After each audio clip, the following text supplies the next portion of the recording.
নমস্কার বন্ধুরা, আশা করি আপনারা সবাই ভালো আছেন। আর পূর্বাস কিচেনে আপনাদের সবাইকে স্বাগত জানাই। আজকে আমি সুজি ও চিড়ে দিয়ে একটি দারুণ মজার নাস্তা নিয়ে এসেছি আপনাদের জন্য। আশা করি আজকের রেসিপি আপনাদের ভালো লাগবে। তো চলুন দেখে নেওয়া যাক আজকের এই রেসিপিটি। একটা মিক্সিং জারে নিয়ে নিলাম হাফ কাপ পরিমাণে সুজি। সুজিটা যেহেতু মোটা দানা, সেই জন্য আমি মিক্সিতে প্রথমে গুঁড়ো করে নেব। আপনাদের কাছে যদি মিহি দানা সুজি থেকে থাকে তাহলে আর গুঁড়ো করার দরকার পড়বে না। এরপর এর মধ্যে দিয়ে দিলাম 1 টেবিল চামচ চিনি। চিনিটা অবশ্যই ব্যবহার করবেন, তাহলে কিন্তু নাস্তাটা খেতে আরও বেশি টেস্টি হবে। সুজি আর চিনি একসঙ্গে আমি মিক্সিতে গুঁড়ো করে নিয়েছি। দেখুন একদম মিহিভাবে গুঁড়ো হয়ে গেছে। এবার এটাকে আমি একটা মিক্সিং বোলে নিয়ে নিচ্ছি।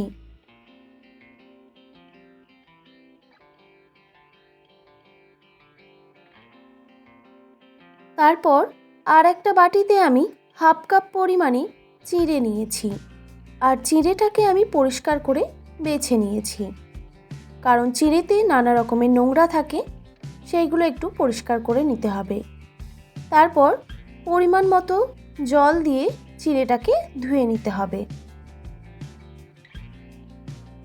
তবে চিড়েটা ভিজিয়ে রাখার কোনো দরকার নেই। এবার সেই মিক্সিং জারেই আমি চিড়েটাকে দিয়ে দিলাম। সামান্য পরিমাণে জল দিয়ে এবার চিড়েটাকে বেটে নিয়েছি। দেখুন একদম স্মুথভাবে চিড়েটা বাটা হয়ে গেছে। এবার চিড়ের পেস্টটা আমি ওই সুজির সঙ্গে নিয়ে নিচ্ছি।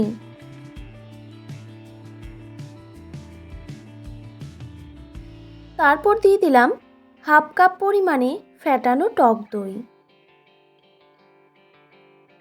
আর দিয়ে দিলাম স্বাদ মতো নুন। এবার ভালোভাবে মিক্স করে নিতে হবে।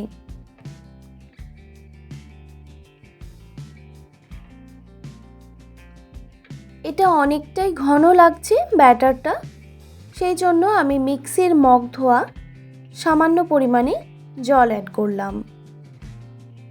যেহেতু মিক্সিতে আমি চিড়েটা বেটে নিয়েছিলাম, সেই জন্য আমি মিক্সিটা ধুয়ে নিয়ে জলটা অ্যাড করেছি। তারপর ভালোভাবে মিক্স করে নিতে হবে।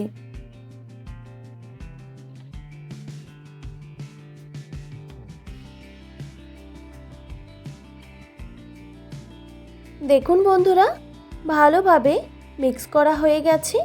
আমি একটু একটু করে জল দিয়ে একটা স্মুথ ব্যাটার আমি বানিয়ে নিয়েছি।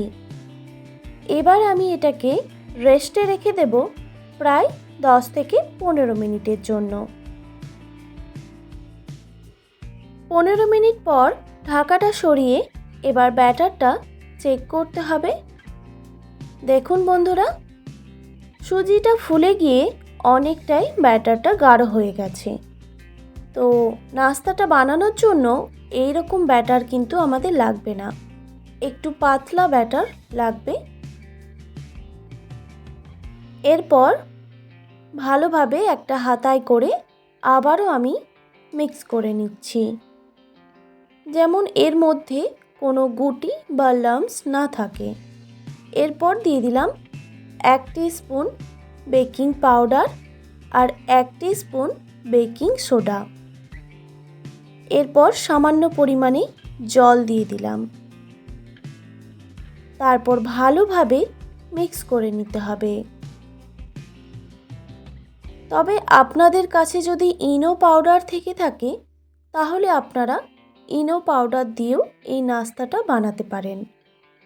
আমার কাছে যেহেতু ইনোটা এখন অ্যাভেলেবেল নেই, সেই জন্য আমি বেকিং সোডা আর বেকিং পাউডার ইউজ করলাম।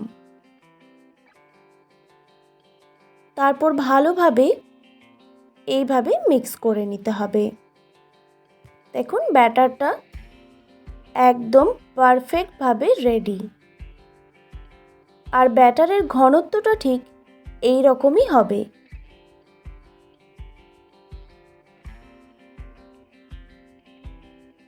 আপনারা হয়তো দেখেই বুঝতে পারছেন ব্যাটারের ঘনত্বটা ঠিক কীরকম রাখতে হবে। এবার চলুন ঝটপট নাস্তাগুলো বানিয়ে ফেলি। সেই জন্য একটা প্যানের মধ্যে সামান্য পরিমাণে আমি তেল ব্রাশ করে দিলাম, সাদা তেল।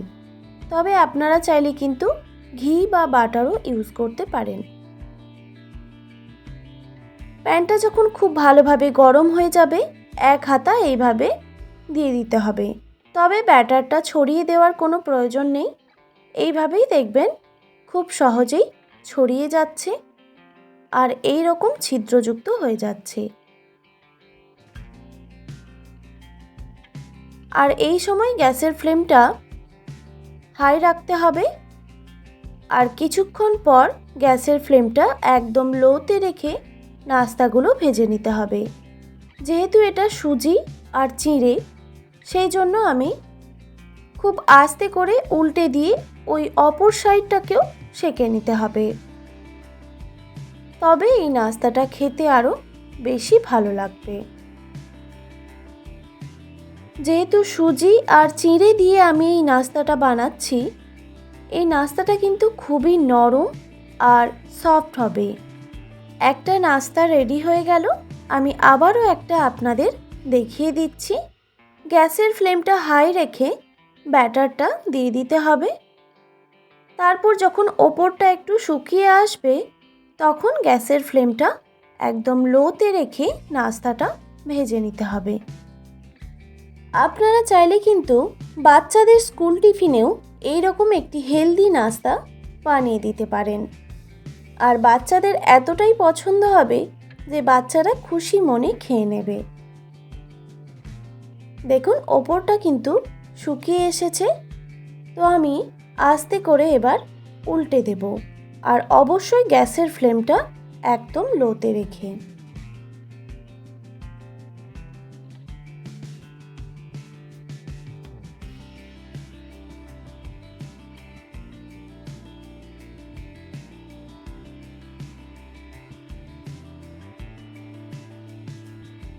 দেখুন আরও একটা রেডি হয়ে গেল। এই একইভাবে আমি বাকি নাস্তাগুলো বানিয়ে নেব।